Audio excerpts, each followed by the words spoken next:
பொதுவாகவே சிறைச்சாலை அப்படின்னாலுமே அது ஒரு பள்ளி மாதிரி தான், சீர்திருத்த பள்ளி மாதிரி தான்.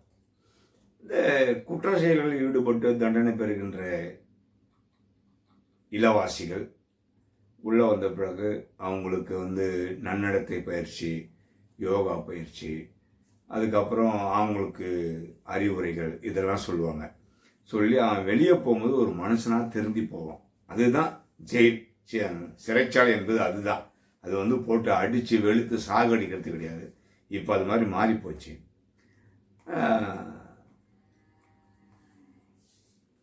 அது உள்ள அவங்களுக்கு இருக்கிற திறமையை வச்சு வேலை வாங்குவாங்க. ஒருத்தர் கார்பெண்டர்னா தச்ச வேலை செஞ்சு கொடுப்பாங்க. ஒருத்தர் ப்ரெட்டு இதெல்லாம் செய்கிறாருன்னா ப்ரெட்டு செய்வாங்க.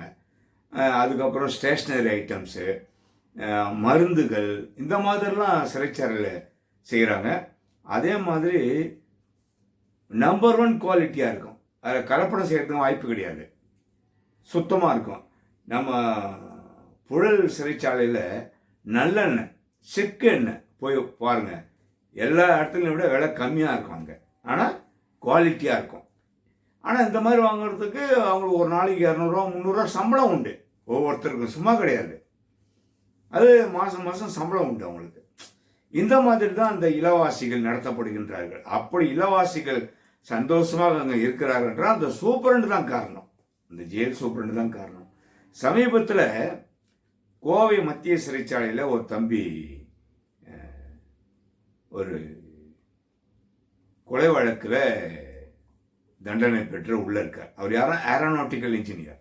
அவர் ஒரு அற்புதமான ஒரு விஷயத்தை கண்டுபிடிச்சிருக்காரு. அதில் கவர்மெண்ட்டே அவருக்கு சப்போர்ட் பண்ணியிருக்கு.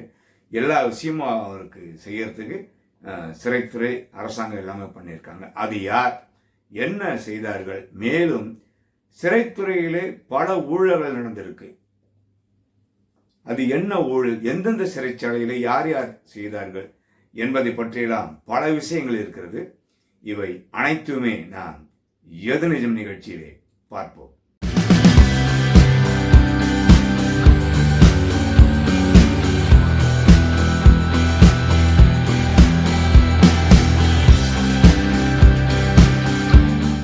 ஈரோடு மாவட்டம் கவுந்தம்பாடியை சேர்ந்தவர் யுக ஆதித்தன். இவர் ஏரோநாட்டிக்கல் இன்ஜினியரிங் படித்தவர். எல்லாருக்குமே ஒரு இயல்பான ஒரு இதுதான், லவ் பண்ணியிருக்காரு. லவ் பண்ண பொண்ணு இவரை லவ் பண்ணிட்டு கடைசியில் எப்போதும் போல் பெண்களை செய்கிற வேலை டாட்டா காமிச்சிட்டு போயிட்டாங்க. இல்லை, இந்த பையன் மனம் உடைந்து மிகப்பெரிய தவறான விஷயத்தை பண்ணிட்டார். இந்த மாதிரி நேரங்களில் தான் பெற்றோர்களிடம் நம்ம பேசணும், இல்லை தெரிஞ்சவங்க கிட்ட பேசணும், நண்பர்கிட்ட பேசணும். பேசினா அது தீர்வாயிடும். இவர் என்ன பண்ணிட்டாரு, ஒரு ஆளை வச்சு அந்த பொண்ணை காலி பண்ண வச்சுட்டார். இவன் போனவன் வேற ஒரு பொண்ணை செஞ்சுட்டு வந்துட்டான். இதனால அவருக்கு ஆயுள் தண்டனை கொடுத்துட்டாங்க. 10 வருஷமா ஆயுள் தண்டனை தெரியல, தண்டனை கொடுத்துட்டாங்க. அவர் கோவை மத்திய சிறைச்சாலையில் இருக்கிறார். அவர் என்ன பண்ணியிருக்காரு அப்படின்னா, ஒரு சோலார் ஆட்டோ கண்டுபிடிச்சிருக்கார். சோலார் ஆட்டோ கண்டுபிடிச்சு 80 கிலோமீட்டர் வரைக்கும் அது போகும். 1500 வாட்ஸ் கெப்பாசிட்டி உள்ள பேட்டரியும் தயார் பண்ணி அதில் வச்சிருக்காரு. இதை அந்த சோலார் தகடுகள், அதாவது சூரிய ஒளி மூலமாக வருகின்ற மின்சாரம் வர்றது, அதை 1 மணி நேரம் ஆட்டோ வெயிலில் நின்றுச்சுன்னா அது 1500 பேட்டரியில் போய் சேவ் ஆகிடும். 80 கிலோமீட்டர் வரைக்கும் போகலாம் நீங்கள். அதன் பிறகு 1 மணி நேரம் நிற்க வச்சு ஹீட் பண்ணி அந்த சோலார் சிஸ்டத்தை இன்ஹேல் பண்ணி ஓட்டலாம். இதில் குறைந்தபட்சம் 7 பேர் சவாரி பண்ணலாம், 7 பேர் போகலாம். அதில் இப்படி ஒரு அற்புதமான ஒரு கண்டுபிடிப்பை தம்பி கண்டுபிடிச்சிருக்காரு. இதுக்கு அந்த சிறைத்துறை அதிகாரிகள்லாம் சப்போர்ட் பண்ணியிருக்காங்க, ஊக்குவித்திருக்காங்க, எல்லாமே பண்ணியிருக்காங்க. இதை கேட்கும்போது ரொம்ப ஒரு மனசுக்கு சந்தோஷமாக இருக்குது. ஏன்னா பையன் காதல் தோல்வியில் தெரியாத தப்பு பண்ணிட்டு உள்ளே போயிட்டான். இருந்தாலும் அதையும் மீறி தன்னால் சாதிக்க முடியும் அப்படின்னு சொல்லிட்டு இன்னைக்கு அதை சாதிச்சிருக்கார் அந்த தம்பி. இவருடைய சாதனையை பாராட்டி சிறைத்துறை டிஜிபி, அதுக்கப்புறம் லா அண்ட் ஆர்டர் டிஜிபி, இது எல்லாமே கவர்மெண்ட்டுக்கு, அரசாங்கத்தினுடைய கவனத்துக்கு எடுத்துன்னு போயிருக்காங்க. எடுத்துன்னு போனதில் இப்போ அதை வந்து வெளி மார்க்கெட்டில் விடணும், விற்பனைக்கு விடணும் அப்படிங்கிற மாதிரிலாம் திட்டம் போட்டிருக்காங்க. அதனுடைய ராயல்ட்டியை அந்த பையனுக்கு கொடுக்கணும் அப்படிலாம் பிளான் பண்ணியிருக்காங்க.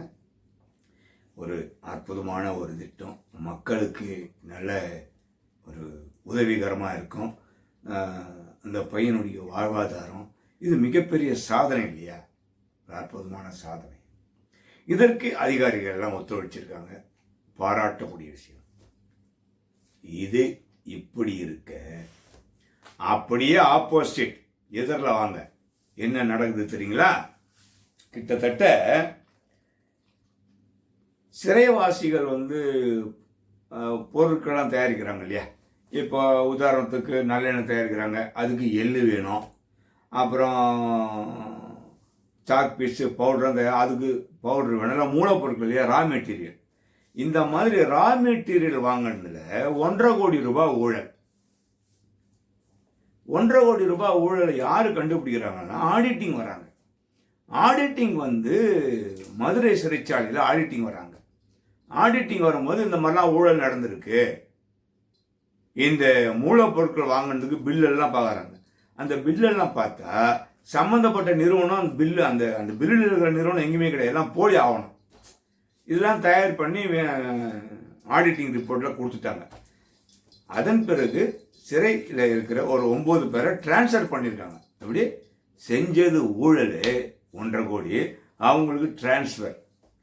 நம்ம 1,000 ரூபாய் திருட்டோம்னா பின்னாலே முன்னாலே அடிச்சு ரத்தம் கொட்டி ரிமாண்டு. புரியுதுங்களா? சட்டம் எப்படியெல்லாம் பயன்படுது பாருங்க. இதே மாதிரி இன்னும் 3 சிறையில் 14.5 கோடி ஊழல் நடந்திருக்கு. அதையும் கண்டுபிடிச்சு ஆடிட்டிங் ரிப்போர்ட் என்ன சொல்றாங்கன்னா, விஜிலன்ஸ் போலீஸ் இதை விசாரிக்கணும், கைது பண்ணணும், நடவடிக்கை எடுக்கணும்னு லெட்டர் சப்மிட் பண்ணிட்டு போயிட்டாங்க. அதுக்கப்புறம் 14 கோடி ஊழல் பண்ணாங்க இல்லையா, அவங்களுக்கும் டிரான்ஸ்ஃபர் தான் நடவடிக்கையில். பக்கா சீட்டிங், பக்கா அயோக்கியத்தனம், பக்கா ஃப்ராடுத்தனம் பண்ணியிருக்காங்க, இவங்களுக்கு டிரான்ஸ்ஃபர். வேற ஒன்றும் கிடையாது. அவங்க யாரு அப்படின்னா டிஜிபி தான் சம்மந்தப்பட்டு எல்லாம் பண்ணியிருக்காரு. மொத்தம் 3 சிறை, அதில் வந்து 11 பேர் மேலே வழக்கு போட்டிருக்காங்க. 11 பேரில் மதுரை மத்திய சிறைச்சாலையில் பணிபுரிந்த ஊர்மிளா என்பவர், அப்புறம் பாளையங்கோட்டை சிறை அடிஷனல் சூப்பரண்ட் வசந்த கண்ணன், சென்னையில் சீனிவாசன், இப்படிப்பட்ட ஒரு மொத்தம் 11 பேரை சஸ்பெண்ட் பண்ணியிருக்காங்க. மன்னிக்கணும், டிரான்ஸ்ஃபர் பண்ணியிருக்காங்க, பணியிடை நீக்கம் செய்யல. இது பீனல் ஆக்ட், பீனல், கிரிமினல் குற்றம். கொள்ளை அடிச்சிருக்காங்க, திருடி இருக்காங்க, ஆவணம் மோசடி. தூக்கி உள்ள போடுவீங்களா, டிரான்ஸ்ஃபர் பண்ணுவீங்களா? ஒரு இளிச்சவாயினோ ஒரு கையாளாதவனோ ஒரு 100 ரூபாய் திருடிட்டான், ஒரு 200 ரூபாய் கையாளர் பண்ணிட்டான்னா கிரிமினல் அஃபென்ஸு, தூக்கி உள்ள போடுறீங்க. இது அரசாங்கத்துறையில், கேவலம் சிறைத்துறையில் குற்றவாளிகளை கண்காணிக்கக்கூடிய சிறை. குற்றம் செய்துட்டு கொலகாரன், கேப் மாதிரி, மொள்ள மாதிரி, முடிச்ச வைக்கி, ஃப்ராடு, ஃபோர்ஜரி, இவங்களெல்லாம் உள்ள வரவங்க, அவங்கள கண்காணிக்கிற அதிகாரிங்க சீட்டிங் பண்ணியிருக்காங்க. இவங்களுக்கு டிரான்ஸ்ஃபர்.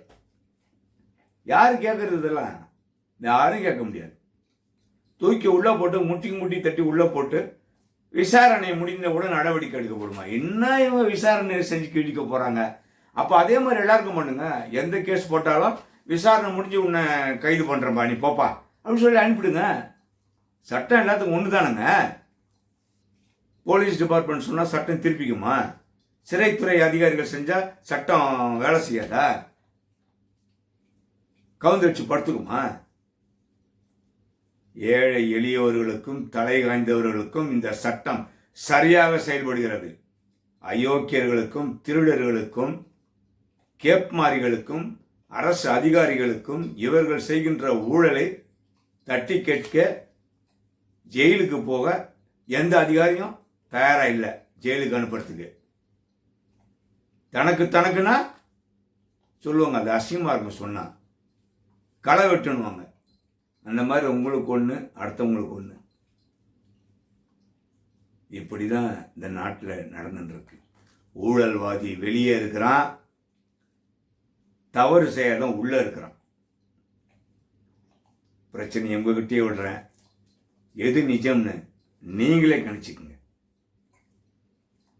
இன்னொரு எது நிஜம் நிகழ்ச்சியில் உங்களை சந்திக்கின்றேன். நன்றி, வணக்கம்.